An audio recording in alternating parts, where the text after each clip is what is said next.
We have together this evening a very competent panel to look at two angles on this question of what business can do. First of all, from the perspective of business, what is the role of business in promoting innovation, ensuring inclusion, and achieving sustainable and replicable models for action.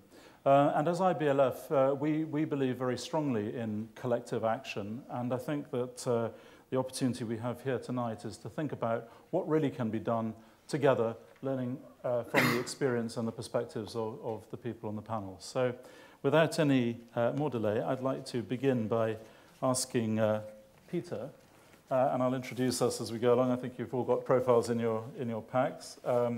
But to ask you, Peter, to say a little bit about what you think the role of business is in helping to achieve mitigation, but also to ensure adaptation to climate change, and to tell us a little bit about what you see as the key challenges and opportunities.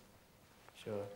Well, I was a little bit concerned when I saw the programme, because it just say, what is your business doing? And fundamentally what my business does is print lies and speculation on the corpses of trees and then air freight them around the world, which is a slightly concerning line of work. But in some sense, we do have a role in that side of things, because we really need to frame the terms of the debate a little bit better. And I've been quite concerned looking at a lot of the material coming up to Copenhagen, which focuses very much on this idea of responsibility. And those of us who've been looking at business and development for some time have kind of got off the idea of corporate social responsibility and gone more onto this enlightened self-interest model. Now, what this really is, it's not a debate about climate change, because this is not a mitigation debate. We're not in Copenhagen. This is a debate about development. Now, development comes through investment, and it comes through financial inclusion, and it comes through economic development. That needs investment.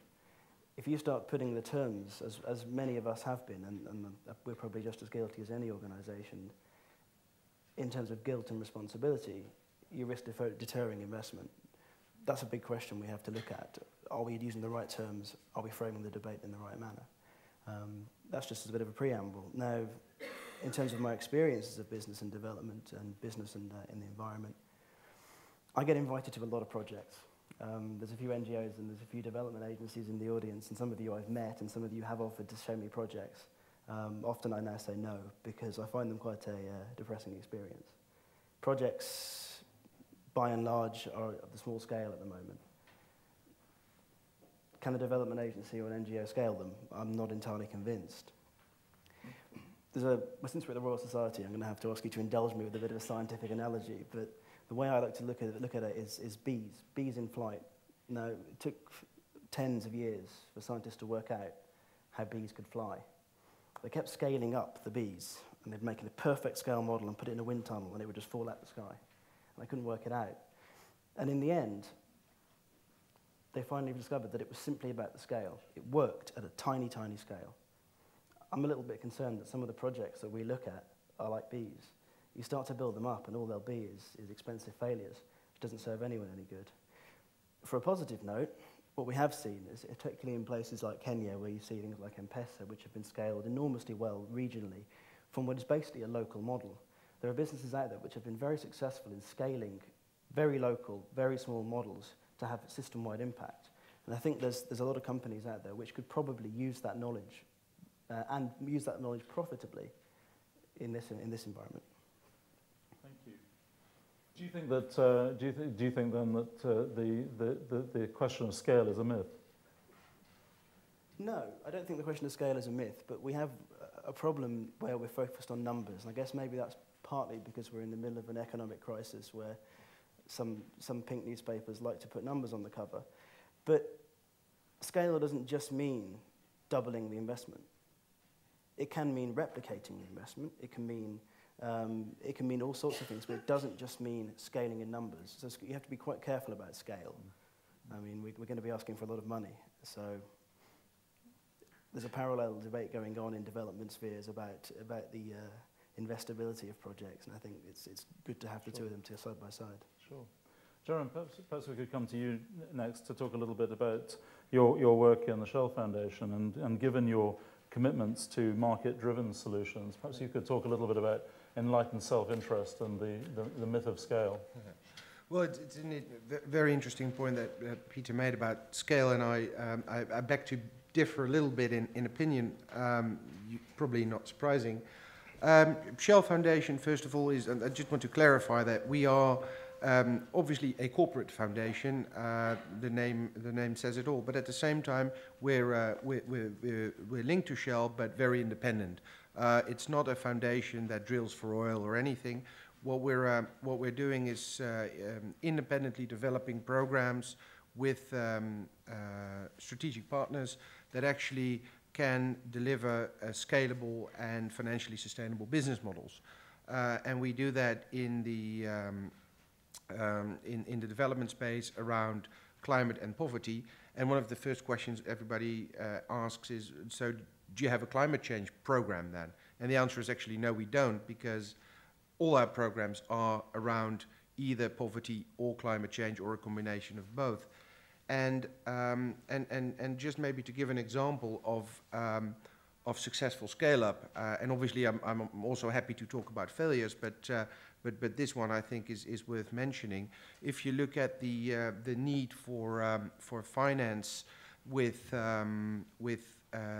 small-scale, small medium enterprise entrepreneurs in the African environment, we identified that it's not just the money that's a big hurdle for success, but also the lack of knowledge and business understanding.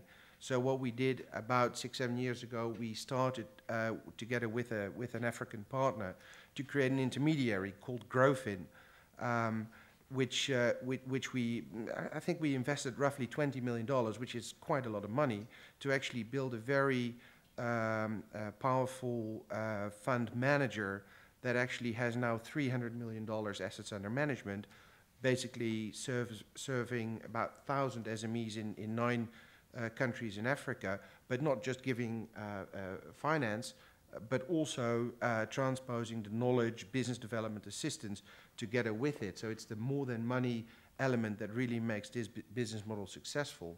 And why is it, I think, successful? Because in an early stage, we as a foundation took a high-risk attitude towards building something from scratch, innovative, incubating, and then at a certain point in time, actually fairly recently, in the midst of the crisis, we managed to scale it up by convincing other more financially oriented investors, and I'm referring to IFC and the African Development Bank, also FMO, the Dutch Development Bank, all to invest in this business model and actually expect a financial return. And I think this is one of the key elements of scale-up. It's not just about financial return, but also about reasonable risk-weighted returns. That for now, do you want me? Thank you. I think we'll hold it there and perhaps bring you back in a moment and ask Michael to talk a little bit about inclusion and ensuring that the poor really do get access to finance, because these opportunities are all very well, but if the poor actually don't get access to finance, the benefits are not going to distribute. So perhaps you could talk a little bit to that. Yeah, I mean, that was probably in sort of the Allianz recent history a very important point in time when we realized how close our business insurance is to climate change and poverty as being sort of two major risks that people in developing countries are facing. That was actually the tsunami catastrophe. And it was 2 weeks after the tsunami that we sort of, the Allianz holding board in Munich was convening to hear the reports about the financial impact that the tsunami, one of the largest natural catastrophes of the last 100 years, had on one of the largest insurers in the world in that region. And the almost sort of embarrassing outcome was that there was no relevant financial impact that the tsunami had left on the balance sheet of the company. And sort of that led to a discussion, how come that we're actually, in principle, so close in terms of our core business of managing people's, helping people to manage their risks, but nevertheless, apparently, we're not helping to manage people that are impacted by natural catastrophes or the tsunami, to manage their risk simply because people were not insured. People did not have access to insurance policies. In fact, they didn't even know that a concept like insurance existed, and of course, they didn't have access to insurance policies. So what we did was we went out and think about how can we introduce the insurance services that we're offering in these parts of the world, or in sort of more wealthy client segments also in emerging markets, to people at the bottom of the economic pyramid. And sort of very quickly we're faced with two major challenges. The one is on infrastructure, if you like. How do you physically reach people as a global insurance company, or even there local in India, for example? How do you physically reach people in remote areas to offer them something like an insurance protection against accidents, against damages to the house, against natural catastrophes, or also sort of some saving elements, of course, in terms of wealth creation. So how do you reach them physically was the one challenge, and the other challenge was how to reach them, well, mentally, if you like. How do you get across the concept of insurance to a potential client audience that sort of normally was relying on two things. They were relying on the government to provide help, and normally the government did, particularly just ahead of elections, or normally these programs tend to end just after the elections, or people were donating to the local temple and sort of more relying on him to provide some help after a catastrophe, but sort of the insurance concept was alien. And then we approached CARE, and I think CARE is also in the, CARE UK is also in the room here, and we sort of worked on a mechanism of actually through sort of the local, through CARE helping us to build a local infrastructure through community-based organizations, non-governmental organizations, women's self-help groups, etc., to actually reach out to those communities that are affected by natural catastrophes and are actually most in need of insurance. Thank you.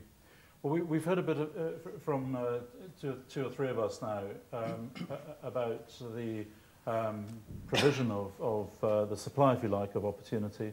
Perhaps we could turn now to a closer view of the demand for innovation and the opportunities for innovation, the sources of innovation. And we're very privileged to have representatives from India, from Africa, and from Southeast Asia. Perhaps we could begin with you, Anand, and ask you to tell us a little bit about how you think that the private sector can create opportunities for adaptation.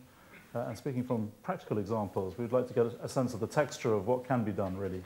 Okay. Now, I guess as Selco, we're not so focused on the adaptation, though we're starting to look at that. But the way we are focused, we're focused on the lighting and energy needs of the unserved and the underserved.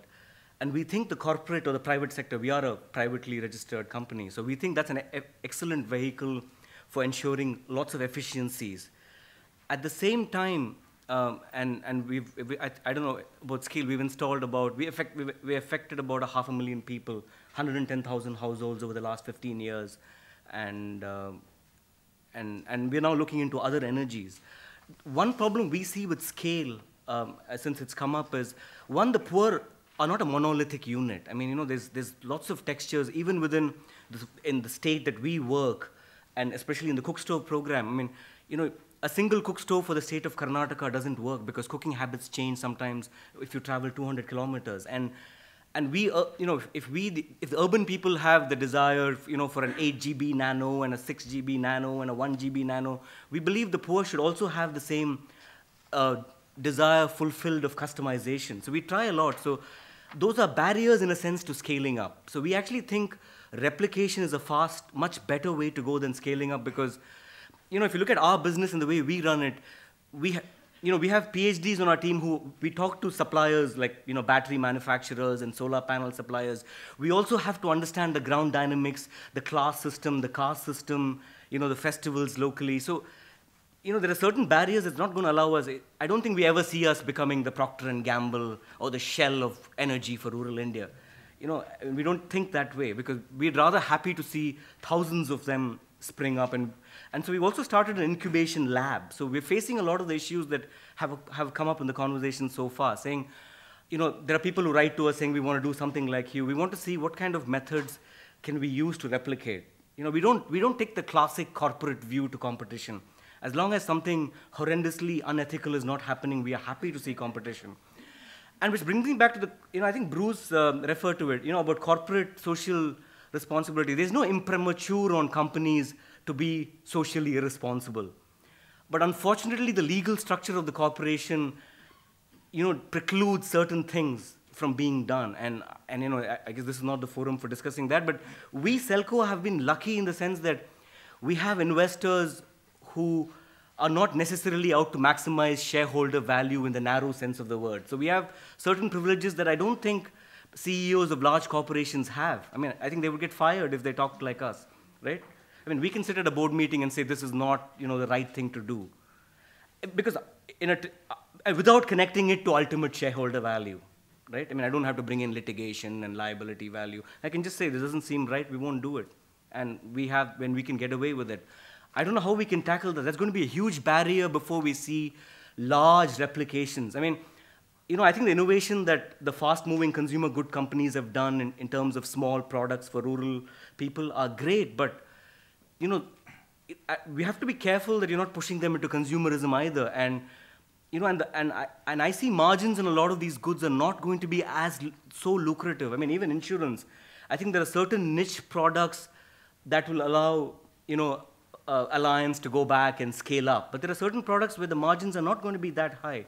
So, in the lab, we're looking at all these technologies that, the mobile phone is very often talked about. But, what I keep saying is the mobile phone has had the benefit of a curve of technology over the last 30, 40 years, starting with research in the 1960s on cell phones, which finally leads to the $50 cell phone being available in India, or the $10 phone. Where is somebody who wants a $1,000 biogas plant? I mean, and if that's not there, you're not going to see an affordable biogas plant that shows up in my crossroads, in my rural town. So those are the barriers, and we are struggling to see how do we compress the time, the capital, and the resource needed to make it affordable in some kind of a meaningful time frame. So that's, is that a... Thank you. And picking that theme up, perhaps we can turn to you, Ernest, and welcome. You arrived this morning, so you must be tired. But perhaps you could tell us a little bit about the barriers, the opportunities, the challenges in Ghana from your perspective of using business to help the poor. I think that you started with the barriers. The major barrier is poverty. That is a major barrier. Whatever you have, no matter how good your intention is or the intended product is to impact onto the people, the customers, the customers don't simply have the money. So it becomes the major barrier. So that is what industry has to address. Toyola Energy seeks to address that this way. We start off with the production because we want to address downstream problem. We also look at upstream. We don't set up fantastic factories. We only try to identify grade 6 people, that is school, grade 6. In our country, they call it JSS, Junior Secondary School graduates when they finish.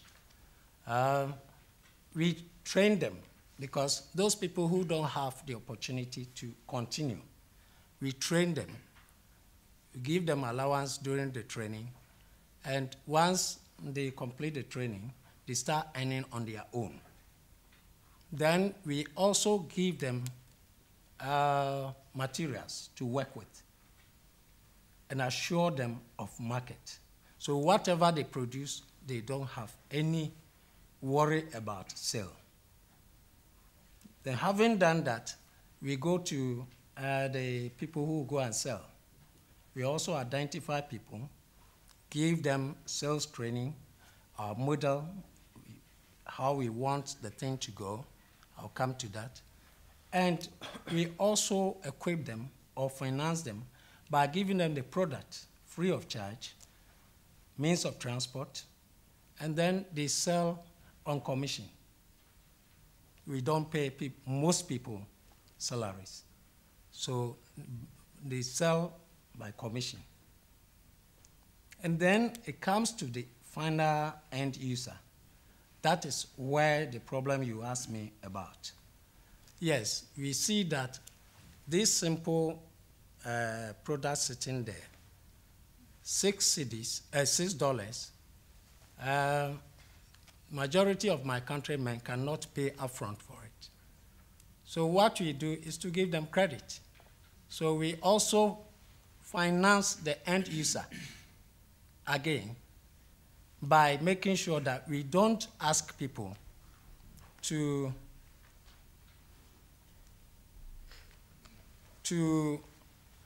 be buying fuel for their cooking needs and at the same time be making deposits towards this before we release to them. Because we make sure that over 90% of our produce is individually delivered to the end user. We don't rely most often on wholesale outlets and also retail outlets. We do door-to-door sales or marketing. So from the word go, the person has the product to use, and therefore we encourage them to use the savings in the fuel that they would have used for the inefficient stoves to be paying for this. And it is amazing that within the maximum of 2 months, the stove is fully paid for, sometimes less. The other aspect we take care of is that we take the other barrier of them going to look for the stove. I mentioned it, but I just want to re-emphasize it. We deliver it to your doorstep and educate you to understand why you need to use this, as against a type you have known for over 30 years or 20 years, which is constantly draining your pocket, making you poorer by the day, all the time. So education is also one of the barriers that we also seek to overcome. I think I'll rest here for now. Thank you very much, Ernest. I think the picture that's emerging is that if we really want the poor to be included, if we really want the benefits of innovation, then there has to be a truly enabling environment. And I think the picture that's emerging is that the private sector, as manifest in our representatives, is certainly helping to achieve that. John, perhaps you can add to that picture from Southeast Asia. Welcome. Yeah, thanks, Adam. I work for an organisation called Prosperity Initiative, and I'll call it PI. We are, I guess, somewhat of an intermediary, if you like, and we're a spin-off from Oxfam, and we've been going for a couple of years. But just to pick up Bruce's number of 2 billion people and the discussion of scale, I mean, we're completely motivated by that issue. One is to sell more stuff, and the other is to get new jobs. And you have to have a strategy for doing that, and we see that market systems are ideal for that. And in fact, market systems themselves are driven by investors in the private sector, no doubt about it. The government needs to help it, but it's driven by the private sector. So we see scale coming through supporting industry systems rather than individual businesses. I think individual businesses can't reach that type of scale, but they're very important in the systems as catalysing others to crowd in and copy. So the bamboo industry is the first of our, I guess, models at which we're working on in the region. The bamboo industry has a great opportunity. The current global market is about 12 to 15 billion output per year. It's a great thing for smallholders. The input material is grown by poor people in upland areas. And the Chinese, I think, have created an historical moment in that they worked out how to turn bamboo into wood. So this, you can't, people up the front may be able to see it, but you can see me later. This is bamboo, and it competes in the marketplace for wood products. Currently, the wood product market is about 100 billion a year, and these sorts of products represent less than 1%. Extremely price competitive, so they can outcompete wood products in the market. And the great story there is that the input is from poor farmers. So in Vietnam, we've been working with the lead firms, the biggest bamboo firms. We have a relationship with 300 bamboo firms in Vietnam. And the first ever firm called Tiên Dong is making this stuff now, first stuff being made. they're consuming 100 tonnes a day of raw bamboo. There's about 3,000 poor people selling bamboo. And we expect that number to multiply. There's 500,000 people in upland northern Vietnam and Laos who grow bamboo. And we see the development of this industry to have a great impact potential on those people. From a climate change point of view, of course, it's a forest industry, and forest industries are very important in that context. I wanted to make another point about another industry that we're working in, which is tourism, and it points to a trade-off. We have to be very careful about the trade-offs between a carbon future and a poverty reduction future. There's a lot of pressure, I suppose, on all of us taking long-haul holidays, thinking about the carbon footprint. But the thing about long-haul holidays to poor destinations, if you stop doing that, then you stop one of the important income sources to some of these very important destinations. So it's sometimes a very difficult scenario, and we've got to, I guess, to get back to Bruce's point early on, to be very, very careful that we're weighing up both sides of this equation when we're talking about poverty and we're talking about a low-carbon future. Thank you very much. I think you bring us back to a critical issue, which is about the trade-off between growth and climate change and the implications of climate change for growth. Thank you for that. I know that Anand wanted to add a comment. Would you like to make one comment very quickly before we go to questions? No, I just wanted to add to what Ernest said, that, I think doorstep financing, a lot of our energy of Selco has gone into making these systems affordable, matching it to the cash flow needs of the household or the business. And the technology has been a very small component of our effort, and that's what I wanted to add. Thank you very much. Well, thanks to our panel for the first round. And now it's over to you to ask any questions that you'd like to do. Perhaps we could take groups of 3, and if you would address your question to a panel member, and please keep your questions brief. Who'd like to go first?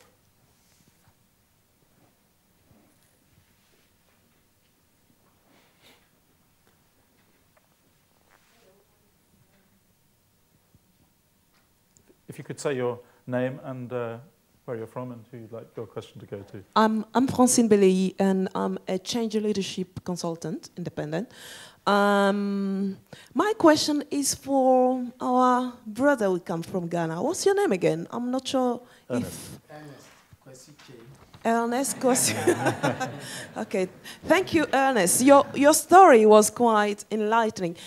I was wondering how you just started this innovative, actually, how the whole business started. Thank you. Okay. Before we come to that, could we just take a couple of other questions? No, sorry. Sorry.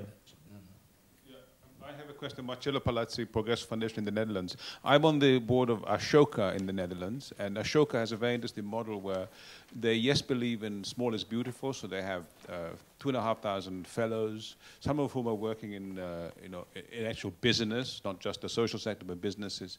And their model is, how do you create collaborative action among hundreds of small entrepreneurs, which is basically also part of our history in Europe, in the Netherlands, in Italy, in Spain, to actually make SMEs and small businesses powerful by collaborating and working across the multitude. So this is just in a way in between this question of scale and replication. I think there is a way to be successful by keeping it small, but actually being very well organized as more. So I just throw it in as a solution. Okay, thank you. Any other questions? One over here.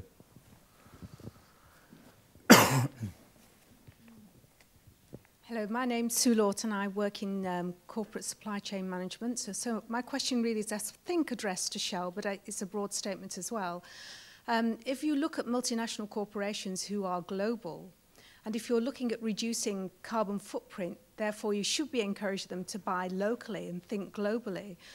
Why is it that we don't see more of corporate investment? Because if you're developing SMEs, what you're actually doing is creating opportunities for them to sell their goods and services, that is, the future IT products, who's going to buy things from Hewlett-Packard or from Cisco. It's these emerging businesses.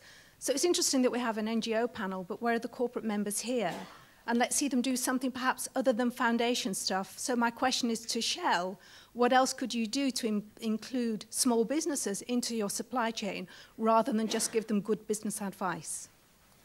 Shall we begin with that question? Well, please, it's an excellent question, and I think it also links back to something maybe wider that's been said around CSR. Just really briefly on that, I think if you, and I take the example of Shell because that's quite close to me, Shell has chosen to not do CSR in the traditional way of saying, okay, I have a pot of money which I have left over after I've done all the other things, and I'm going to do that, decide where I put that on an annual basis. But they've chosen to create the entity of Shell Foundation with a specific task to actually transpose business knowledge and understanding into development activities. So that's completely outside the business model of Shell of bringing oil to the end user, basically. And at the same time, there is a completely different CSR model where, and I think Philips is a good example of it, where Philips is really in its product portfolio targeting BOP customers with products like cook stoves, lighting products, LED lighting for Africa, where they really desire to have those products pass the same decision gates as their shavers or their whatever products they're making, LCD TVs. So it's completely incorporated in their business model. Now, Shell, apart from asking us as Shell Foundation to do these creating business models and make them scalable and sustainable, also does things around the direct space of where Shell's active. It's not really my zone of comfort to really talk extensively about what they're doing, but creating a sustainable community in countries like Nigeria, obviously on top of your mind, but other countries as well, and helping them set up both schools, hospitals, but also opportunities for local people to start businesses and become part of the supply chain of a big corporate like Shell is probably just as a large role of Shell, which they're actually doing, as the other thing that we're doing as a Shell Foundation is completely separate. Does that to extent answer your question? Okay, we'll hold that for a moment. And Michael, you wanted to come in on this issue. Yeah, I mean, of course, in the insurance industry, the supply chain is somehow different. So the equivalent to our supply chain would probably be the distribution chain, so more the other side of the value chain, if you like.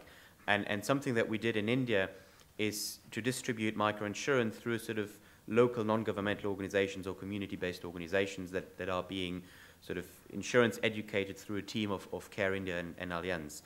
And these organizations normally are sort of completely dependent on grant funding or government funding, donation funding, etc.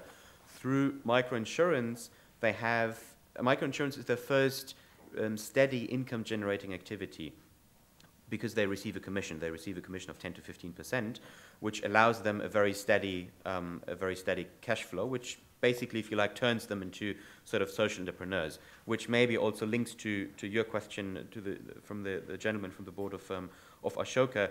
That is actually also something where there is some sort of collaborative action that Care is by providing this umbrella over the different 20 non-governmental organization partners that we have in southern India, in actually sort of explaining to them how microinsurance can become an income-generating activity for these organizations. Did you want to come back on the answer? I merely wanted to comment really that if you're going to have economic growth, you need an economic pipeline that goes beyond microfinance and into the next stage of growth for business. And that if you're going to have multinational corporations doing global business, then we need to see some activity from them creating that pipeline and working with you. And I'd just like to see more representation of multinational corporations active in this area. Okay, thank you very much. And the question to Ernest. Yes, but I'll start off by agreeing with our brother here, what he said about collaboration. One of the challenges which I failed to actually mention in the last time was that before we came up with these efficient stoves, there was a cook stove there already, which is very inefficient. I mean, that wastes about 40% more on the fuel.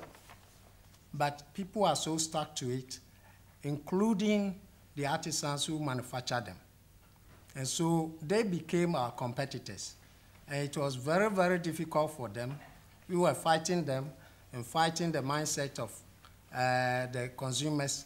So in the end, what we had to do was to collaborate with the artisans, the other manufacturers, so that we work together for the good of the end users. So we brought them into the bigger frame, and we give them contracts. They just manufacture. We just take over the sale. We just pay them off straight away. Yeah, to my sister, the question is a bit loaded, but I will attempt to answer. It's just, it came about because of our passion, myself and my partner. I'm an engineer. I used to work for Rothman's factory in Darlington and Milton Keynes before I was posted to Ghana. But my partner is also an accountant. But having seen a lot of things, we decided to fight against the way we deforest our countries. So that is the motivation that brought us together. And then once we have the common enemy to fight, we always adapt tactics. We review methods, come up with strategies to achieve it. So that is the simplistic answer I can give. So I just want to know, how did you get the funding, Okay. to start your business? Okay, that's very interesting. When we decided that the traditional commercial banks, we wrote proposals upon proposals, and they turned us down. Even some of them jokingly said that myself and my partner must be crazy. Having good qualifications and work experiences from various places, why we should be thinking of doing co-pot and not finding something better to do. So what we eventually did was to go into the net and find sources of funding for energy products. So the search eventually brought E&Co into our path, who offered to help us. So E&Co did assist us with a loan. And further to that, they give us business and development support, or in their parlance, enterprise development services, for which we pay charges. Thank you. Okay. This question was just to understand what will be the level of the implication people on the ground to have the funding as you and start, and if you are doing something maybe to help other people. Yes, I agree with you. In fact, when we started, we were doing 3,000 stoves, 1,000 stoves in a year. But having, worked around, taught all the banks without sources, when E&Co came into our life, we set off to do 6,000 stoves the first year, but we ended up doing 20,000. And to date, just a little over 2 years, it's just getting to 3 years now, we have done close to 75,000. You see, so it's E&Co's investment in us that has given us the opportunity to also lift the other people who would otherwise be sitting under trees and just, using hammer, punching and without anything. So yes, people have to be lifted. Thank you. Thank you. Good. Well, that's a perfect base on which to go to our next round, if you'll bear with me. I know there are one or two questions still hanging. If they can wait till the next round, there's still time to ask questions, but if it's burning now, please ask it. Can you wait? You'll wait. Okay, great. Thank you very much. Thanks for being so orderly.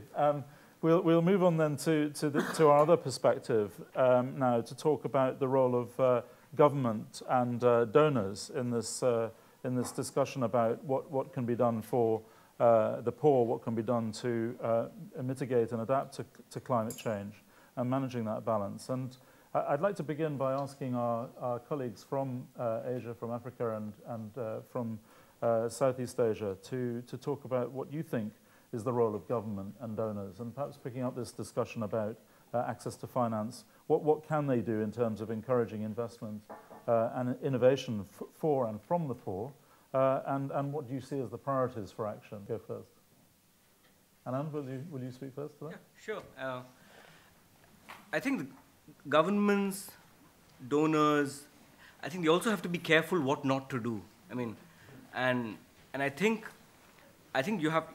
people have to take a step back and look at the broader and the sustainability and a longer term view, because, and you know, this is an extreme example, but Selco, it's more personal to Selco. 2 years ago, you know, and I was not part of Selco then, and there was this huge push in the German photovoltaic market where I think there was subsidy for the panels, and a totally unanticipated impact was it was sucking the supply of panels out from India too. So Selco was having not only a huge price rise, I think a 50% price rise, and also we were not able to get enough panels to serve our customers. So, and obviously that one could not have been foreseen, but I think you have to look through, and the Indian government is also launching schemes, but often I think sometimes they have to think about how the subsidies are structured, right?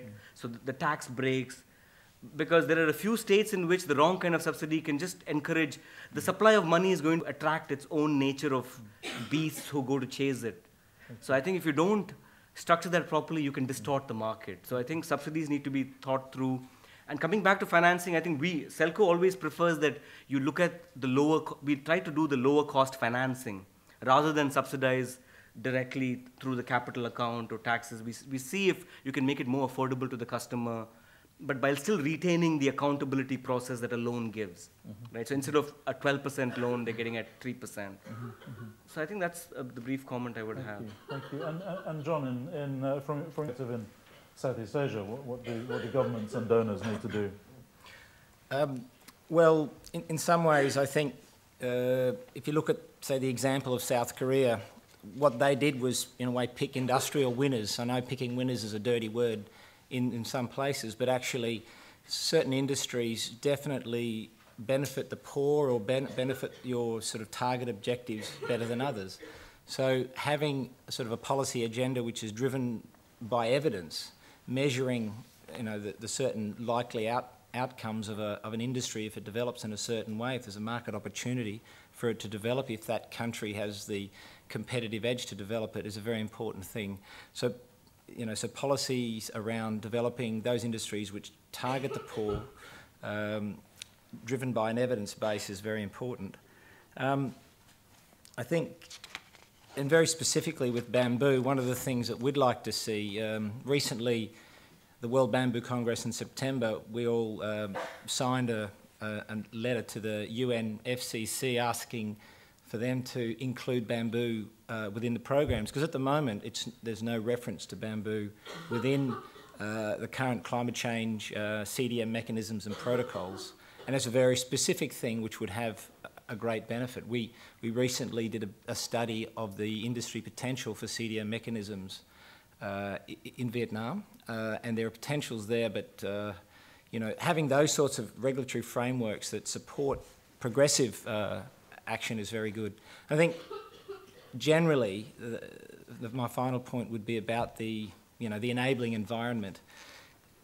It's very difficult. It's all about, investment is about taking risks. Making money is just the relationship between risk and return. In industries where the benefit, where the poor benefit the most, are typically industries in areas where investment risk is high. That's just how it goes. And so there are many mechanisms to share the risk. There's, you know, the DFID and others have got this challenge fund model. There's other ways, for example, for providing technical assistance and so on and so forth. But this idea of risk sharing in industries with investors and businesses that want to have a go is a very important place for resources to be allocated. Thank you.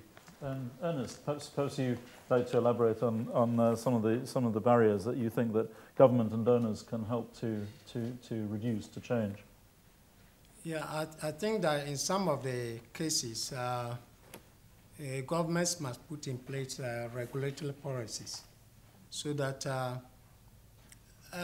people will change.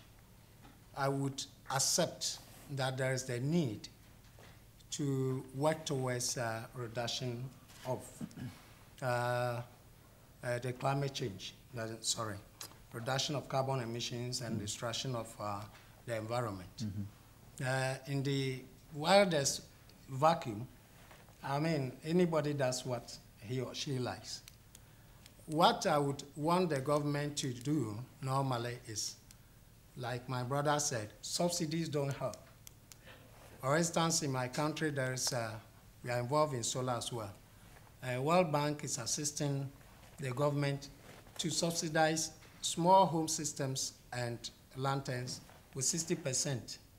And it's throwing, as I sit here, I'm sure that when I go back to the hotel, so many people have called me. I mean, the demand is just like that, but it's not showing the true colors. What the government must do is to give us support, maybe training, and enterprise development support, rather than subsidies, because that subsidy is for 3 years only. What happens after the 3 years? I mean, so it doesn't work. In the same way, I would wish that donors deal with the private sector directly, rather than going through some agencies. I will tell you something, even in this lighting program I referred to, they are supposed to give the product to the customers and they pay over 1 year. But some banks feel that it will not be economically wise for them to go because the people live far and wide apart, so collecting small monies from them every month is a problem. So they say they cannot participate in the program. And that cuts off about 1/3 of the population in a region. You see that kind of thing. So I believe that if government cuts out that subsidy and rather support the industry to be able to reach them, what we have done is to buy a boat, a river boat with inland onboard engines so that we can reach them. By so doing, they appreciate so much so that instead of paying 10% down, they pay us 50% and give us 3 months to pay the remaining 50%. And the problem is solved. Thank you. Thank you. Before we come to questions, perhaps we could just hear from Jerome and Peter and Michael on your thoughts about what government and donors can do, and taking the lead from Bruce. How can we make the most of that rather than turning it into an adversarial relationship? Yeah, if I can go first. Maybe a thought that came to my mind that I'd like to share with you is basically it's the daily practice of what we're doing at Shell Foundation. I mean, we have all these programs where we're building businesses and business models, and we're working with either a single entrepreneur or a whole bunch of people to create something new. But it's only half the work that we do. I think working with an entrepreneur or a pioneer in a new business is very important. But actually looking at the flip side of that and actually trying to work towards sort of a sector reform and actually be very inclusive with governments, with multinational organizations, with donors. And the stove sector is a perfect example. I mean, Selco has a stove, you have a stove, we run a stove program, and they're all different, but at the same time, and let's assume all the stoves are indeed actually improved cook stoves, all of them work towards the same goal of fighting indoor air pollution, the health aspect of that program. And in recent times, the climate change aspect of that came to it, and that actually created even further understanding in the worldwide press, and also in U.S. government, for example, where cook stoves are part of the climate change bill that's currently in the Senate. And I think this is really important. So working together on sector reform and things like creating standards, but also do the efficacy role of telling about successes, but share lessons learned, and also share lessons learned about failures. I think that's really important too. Business is in fact about failures and successes, and hopefully a bit more successes than failures. But it's important to share those too. So I think that's on sort of the flip side of working with one specific. Thank you. Yeah. Thank you.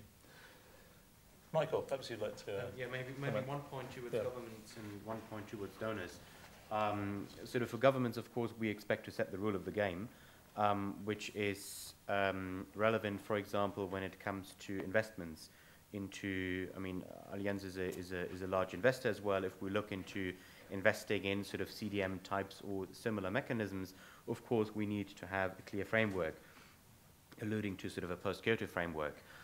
Generally, of course, investors are not the typical group that is calling for regulation, but insecurity is actually even worse.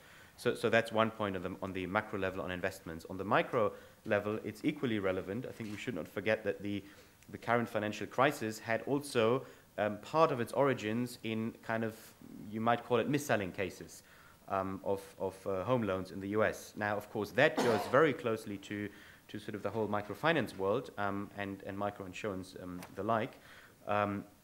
So there also, well, again, sort of there it would not be typically for the financial industry to call for regulation, but I think since this is a field in the microfinance world where there's very little experience, clear guidelines from the regulatory side is actually also giving orientation towards the actors in that field. So that's so much about governments. On the donor side, I think we need some support in actually utilizing the social infrastructure. Now, I mentioned in the beginning this whole concept of working with CARE having their set of local NGOs, they having their set of local women's self-help groups, etc. This is kind of the social infrastructure on the back of which we are offering microinsurance. We need the social infrastructure in order to do business. If we were to set up and build up and invest in this social infrastructure, our business model wouldn't be viable anymore. Probably in the same way that I suppose sort of airlines, kind of rely on working airports, etc., and they don't, build the airports. So that's something where we see in tremendously important work that actually is being done by the DFIDs and the GTZs and the UNDPs and World Bank to build up the social infrastructure, and of course for us the sort of the financial literacy part of that social infrastructure is particularly important. Thank you, thank you. So Peter, your thoughts finally then on what governments and donors can do. I've not got a great deal to add on that one, but to a certain extent what they can do is what they're already doing, which is to invest counter-cyclically, to get involved in transactions that otherwise the private sector wouldn't be able to finance. I mean, they're now involved in everything from UK commercial banks to cocoa transactions in Ghana to everything else, and I'm kind of torn on that because there's two competing motivations or sort of instincts within me on that. One is to say they have like the private sector take out all of their state considerations and invest alongside and just carry risk because they're able to. The other side says that what you've got now is a development body investing in the private sector. You've got finally development sitting in the shareholders, and there's an opportunity there to actually start to integrate this more lightly into investment considerations. So I haven't got an answer on that. I've only got more questions, which isn't very helpful, I think. And in terms of more local governments, you said sort of often you don't want them to do anything, but there's very small things that can fundamentally change the economics of projects. And the one that I've got in mind is the Gibe 3 hydropower plant in Ethiopia, which if you read up on Google, you'll hate me for mentioning it because it has all sorts of other considerations involved. But that project wasn't investable because there wasn't a market for it. It's in southern Ethiopia, the market is far too broadly spaced, it didn't make sense. But the simple negotiation between the Ethiopian government and the Kenyan government in bringing in a purchasing power agreement meant that suddenly a community or a population in northern Kenya paying 25 cents for their electricity per kilowatt hour was able to access electricity being produced at 2 cents per kilowatt hour in Ethiopia. It's a very, very simple agreement. It's not political, it doesn't infringe on the sovereignty of either nation, but it changed the economics of a green project. That kind of thing is very, very powerful, and I think we have to... There's probably some consultations to be done with developing market governments on that kind of side. So, thank you, thank you. So back to you. Questions about what you questions and comments, if you wish, about what you think government and donors can do. Now there was one outstanding, so let's have this one first, and then there, and then down at the front. Thanks very much. Jack Newnham from PricewaterhouseCoopers. A question related to the sort of evidence-based comment from John from PI, and looking at that in the context of both business innovation to fight poverty and business innovation to fight climate change. So, I mean, I wonder, John, if you could say a little bit more about the sort of the impact-driven model that I understand you have within PI, and that's taken you to bamboo as a great opportunity for poverty reduction in a growing market. I can see, as you alluded yourself, you know, with things like bamboo, it's a forest product, that should fit very well with fighting climate change as well. And also cook stoves have been mentioned, and I can see the poverty reduction and climate reduction opportunities there. Two other areas were mentioned, tourism and the print media, and in a sense, you've got different challenges there. So my question is, can the panel reflect a little bit on impact-driven approaches that combine the sometimes intention challenges of both poverty reduction and climate change? Thank you. And there was one at the back.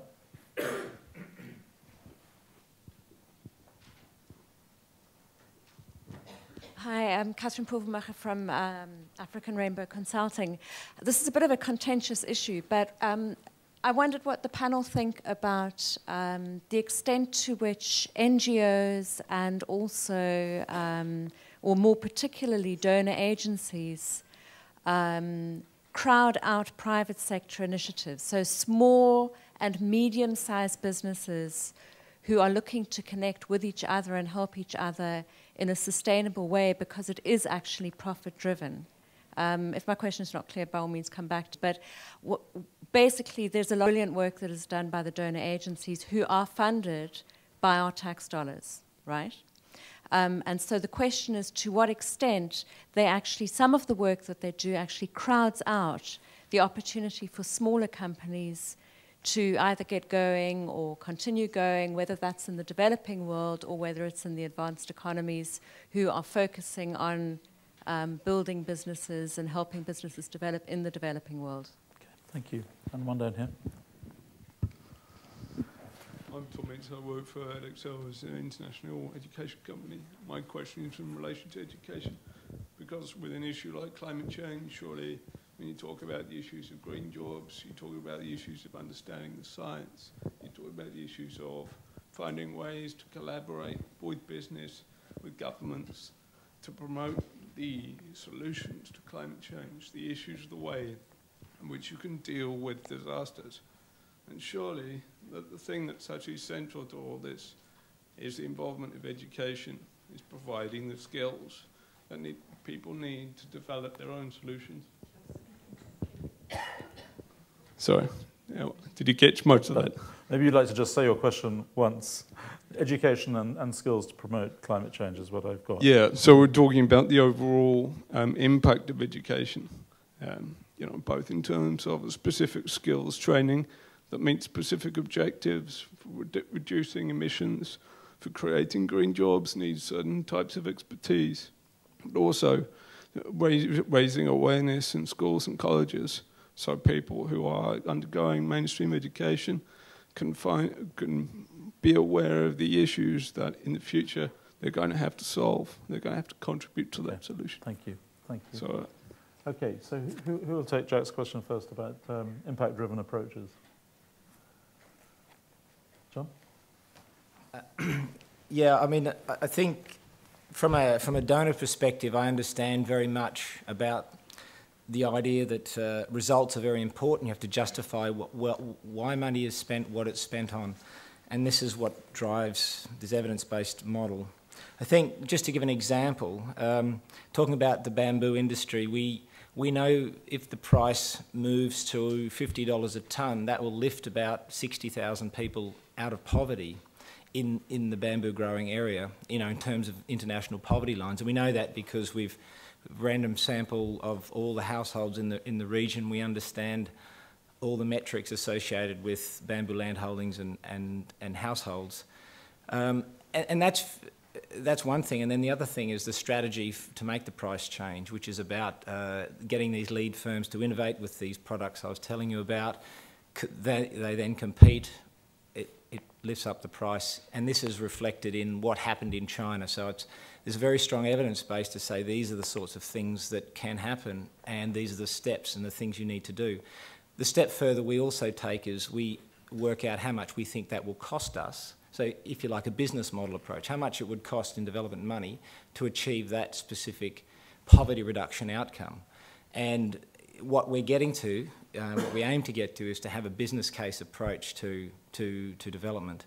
In tourism is another interesting example. I think what we found there, for example, is, I guess, interventions, recommended interventions which differ to traditional, I guess, development approaches in tourism. In studying the industry in Cambodia and Laos, we understand that different types of tourists spend differently. They buy different things. So Japanese free independent travellers spend differently to group Chinese, group Americans. So we studied all of these people, what they spend, what they buy. We also studied every value chain or supply chain they're buying from, whether it's fruit and veg or it's services into hotels. Each one of those has a different pro-poor impact. Each dollar that goes into that has a different pro-poor impact. So we know, for example, if a government simply changed the mix of tourists, what the dollar value would shift in terms of money going to the poor. So when I talk about evidence-based impact, that's exactly what I mean. And so we spend quite a bit of time trying to understand this. And I think the tourism work, which is just about to come out, will answer a lot of questions. People believe a lot in sort of blindly in the fact that the tourism industry is good for poverty and development, but there's very little evidence base there. So I think this concept of evidence base around markets and market growth is critical to inform policy and investment by donors in trying to achieve poverty reduction. Thank you. Thank you. Does anybody want to add to that from the panel? Okay, then we'll take. I think it was Catherine's question about does voluntary sector and donor agency assistance crowd out private sector initiatives? Who'd like to speak to that? Can I make a brief comment on it? Because I couldn't agree with you more that this is it's a big concern, and actually I think this is no different than subsidizing products and disrupting a market. I think any agency or a donor that wants to do something in development space and has a sense of enterprise-based approach should think of a model where you can help specific companies or models in an early stage with seed funding to get off the ground, but there is always a tendency from grant dependency towards independency through revenue earning. I mean, if that's not your objective, then I think you're in a wrong business as a donor or NGO creating new sustainable business models. Yeah. So, I think, getting these initiatives towards revenue-based earnings, I think that's really important. Ernest, would you like to speak to this issue, because you've had some experience of moving to a revenue stream? Oh, yes, I think I agree with him, because in my earlier speech I I said that I am not personally happy with grants. Grants can be geared towards things. And I don't know why I'm always tempted to give examples. A short one. In my country, I've seen that shea nut, most of the years, there's a glut in the market for shea nut. And they go waste. And I don't see why governments and, say, donor agencies wouldn't do a little research and turn it into a biofuel, which will stop them from cutting down the little trees that they have. So I think that if donor funds are directed properly, it's welcome. Thank you. Thank you. Excuse me. Anna, do you want to come in on that? I think so. Again, coming back to in Selco's case, so we have. I don't think anybody communicated that grants were bad. There's bodies of work that do require grants because they're not automatically revenue generating in any short-term thing. So when we raised money last time, it came as a combination of debt, equity, and grant. I mean, so there are, and we also work on grants on areas which we don't see in the short term being revenue generating. So there's definitely a space for different kinds of money. It's just that it has to be thought through. Peter. Well, I want to add something which is, I guess, tangentially related, but quite close to my heart, because what we've been trying to do is kind of sell Africa as an investment opportunity. One thing that NGOs can do, if they're not careful, is hijack the narrative of this. So this, for example, is a business, but this could quite easily be pitched as a charity case. And where that happens, you undermine the investability of the market, and that's a very, very long-term structural concern. I think the Growth Fund is a good example of a fund which is actually making a return. It's not a charitable venture. It's foundation funded, but it's not a charitable venture. It could be, and if it becomes so, it's not sustainable. Then to Tom's question about the role of education and promoting skills and awareness about climate change. Michael. Yeah, I mean, I already mentioned sort of earlier on that sort of education on insurance is something extremely challenging, and what we are trying to do is sort of to link that into a sort of a broader education on risk mitigation, on risk management. So something that, just to give you an example, something that we realized after there was our portfolio, if you like, in southern India was hit by a hurricane last year and destroyed 16,000 dwellings. So the risk engineers came in and looked into it, and CARE came in. And what we realized is that through very simple changes in the way that these dwellings, or houses would be a bit exaggerated, it's actually dwellings or huts are being constructed, you could make a lot of difference. So you would build them on an elevated ground, you would sort of introduce some fixtures on which to put the roof rather than sort of putting the roof on the mud walls. And so now we sort of started in one village to actually educate people on these types of building activities, and we're thinking about enlarging that in our other areas as well. Now this is only a very small example of how to sort of make, and CARE would be a better place to actually talk on how they integrate microinsurance as one element of a risk education or risk mitigation strategy in the light of increasing climate change related weather events, which clearly, I mean, if sort of, I mean, I'm just coming back from Tamil Nadu, and clearly what people say, yes, we have monsoons are shifting, we have the monsoon later, and so that people clearly observe different patterns in climate change. So that is an example on sort of the educational point, linking that to climate change, and just to give you sort of a lively picture on how we otherwise do it in microinsurance. So actually every week we have like a large insurance awareness campaign, or if you like, a microinsurance party in those villages, gathering 700 women from neighboring villages. And then CARE and Allianz are sort of staging Bollywood sketches, puppet theatres, sort of there would be the, if you like, sort of the Michael Jackson of Tamil Nadu, sort of a local, the lyric, the tunes of sort of a popular singer, and with the text, with the lyrics on microinsurance. So very kind of lively events to talk about risk prevention and insurance. So yes, insurance is education is key. Insurance, of course, as well. Thank you very much. Now, our time is drawing to a close, but and only your questions stand between you and your drinks. So anybody would like to ask a final question? Yeah, 2 or 3, that's great. Okay, at the back. Hi. My question's for Joan. Oh. Okay, sorry.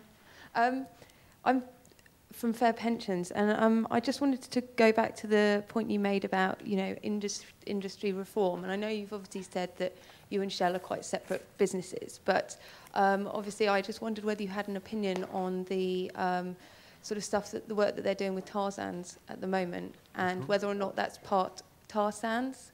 Tar sands. Tar sands, okay. Yeah, the mining in Canada. Can you say your question again? I'm sorry, we didn't catch it. Okay.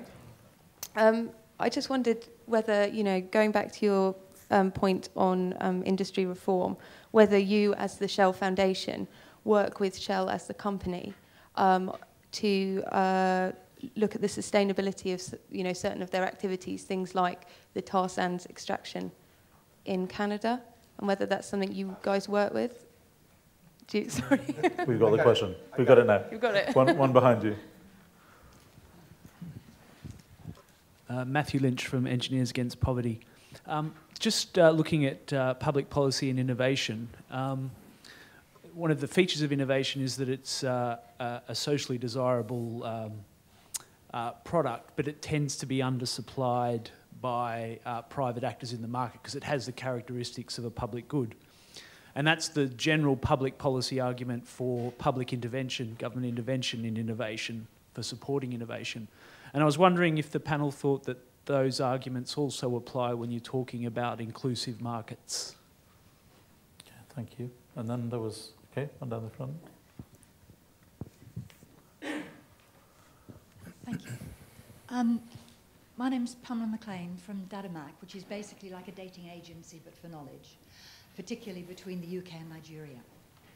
And I want to pick up very much on what you said about replicability, because I completely agree with what you were saying about India, what you were saying about Ghana, and what you've said we would dearly like to replicate. How? Right? Given that I have an organisation that would really like to do it, how would we do in Nigeria what you've done in Ghana? We'll take the two outstanding questions, and then we'll close with those. So one over there and one down here. Hi, my name is Matthew Eldridge. I'm from the London School of Economics, but otherwise unemployed. My question is to Dr. Marsh, particularly because you raised this or touched this briefly. How do we deal with the inherent contradiction that development and pro-poor development often leads to environmental degradation or environmental pollution or increased CO2 emissions? For instance, in newly industrialized countries, China, India, we've seen that. How do we address that? And particularly, is there a role for the private sector in addressing that? Thank you. And finally. Thank you. Good afternoon. Patrick Nowak from Scenario Development. We developed a set of scenarios for the country of Slovenia to look at socioeconomic development given climate change. And one of the interesting things that emerged from that work was the realization that adaptation to climate change is not mitigation of impact of climate change, nor is it actually fighting climate change. The difficulty I have is, while I fully appreciate the work that is being done, a lot of the examples that have been showcased this afternoon are in areas or in regions of the world where the contribution to emissions is very low and is likely to stay very low over the coming decades. While it has huge implications for poverty reduction, I think it appears that climate change is being utilized as a way to find new business niches and to innovate. But is it really fighting climate change? Okay, thank you very much. Okay, John, would you like to take that question first? Sure. It's a very good question. I think it brings in the morality of history as well. Like the West, we're all sitting here very comfortably because of the energy we consume to get here. And I think we should, and I don't want to open that one up. I think economic development, addressing poverty requires energy, actually. I think the thing about increasing incomes to people means higher productivity. You spend your day earning $1 or 50 cents or 30 cents in a poor country as a farm labourer. All poor countries are poor and they're agricultural economies, and so the productivity per person is very low. That's a very low carbon way of living. So 30 cents a day is a very low carbon way of living. So to deal with poverty reduction so that people earn more per day, it does imply an increasing level of industrialisation and energy that goes with it. So I think that we can't. This is where poverty reduction and climate change clash head on. And my way of thinking is that actually the amount of energy that you need, if you like, and convert it into carbon equivalent to lift people over the poverty line is really micro compared to the energy we're consuming going back and forth from home and living our daily lives. So I think we've really got to get that in perspective. We really do. And so I think there's a lot of poverty reduction we can do very cheaply from a carbon point of view. I think also the example of the bamboo industries, forest industries actually are a carbon part of the low carbon future. We need to repopulate the surface of the planet with things that suck carbon out of the air. We have to do it. We've been depleting those surfaces. We have to plant more. So bamboo is good. It's better than typical timber forests because smallholders own it. If you can introduce a reforestation model where smallholders own timber forests, it's brilliant. Today, 8% of timber forests are owned by smallholders. So, you know, reforestation, that's all great, but please let it be reforestation where the material is owned by the poor, because that will have a poverty reduction effect as well. Yeah, and I think just maybe I've had my turn. Others probably want to comment as well. Do you want to just continue with what you were going to say? I think a lot of people, by the applause at the end, a lot of people had come here to hear a climate change or a climate discussion, and we heard lots about poverty reduction. I think what I wanted to say is that that they are completely inextricable, and it's because there's such a huge number of people who are poor, and people cause climate change. People cause climate change, and increasing wealth cause climate change. And I think we have to deal with those two things, hand in hand. So when we're talking about poverty reduction, we are talking about, potential future contributions to energy use and carbon emissions. But to reiterate the point, to sound boring, you don't need much carbon generation or carbon release to resolve some of the poverty questions we face. Thank you. Michael? No, just very briefly, I think with all about mitigation and adaptation of climate change, I mean, climate change is, in some form or the other, is going to be there. So that's why I think preparing sort of high or hazard-prone communities to adapt to climate change is, I think, absolutely crucial, and that's where sort of I would see, the industry that I'm working in, of having a major a major leverage to actually do something. Of course, I'm also working for an industry that's heavily impacted by climate change, so we also have an interest that sort of on the mitigation side things are happening, but I think where we can actually deliver the largest impact is adaptation, and I think adaptation should not be neglected. Okay, thank you. The question about Shell Foundation's influence on Shell, do you want to deal with that, Joe? Yeah, and actually, I can probably combine it with the question about Nigeria and what we can do for that country, because obviously Shell has great interest in that country too. And actually, I'd like to give an example which stipulates how that actually works. In Nigeria, and I'm falling back on the example of Grofin, the model of Grofin was actually established in Nigeria because a local bank, Diamond Bank, as well as the Shell pension fund locally, joined forces together and brought together $20 million to actually set up this fund and just test it out. It was at the time very high risk, even particularly for a pension fund, I would say, very high risk to do that, but they had the guts to do it, and actually it partially proved the model, and it could be exported towards Eastern Africa or in Ghana and other countries in Africa. So I think that the message there is local content is very important too, and local partnerships. Where we do things in sustainable supply chains, we share that with our trustees as a foundation, and those trustees happen to be people that are senior leaders in Shell, including Peter Voser, and they actually pick up those ideas and take them home back to their businesses and try to transpose it into their businesses. So there is actually it works both ways, because on the other hand, obviously as Shell Foundation, we're extremely lucky to rely on the infrastructure that we have available in so many countries and the human knowledge that is available with 100,000 people that work with Shell. So there is, it works both ways. Okay. I think we'll bring the questions to a close there, and like to invite you to drinks in a moment. It remains for me to thank our panel very, very much indeed, and you all for coming this evening. Thank you very much.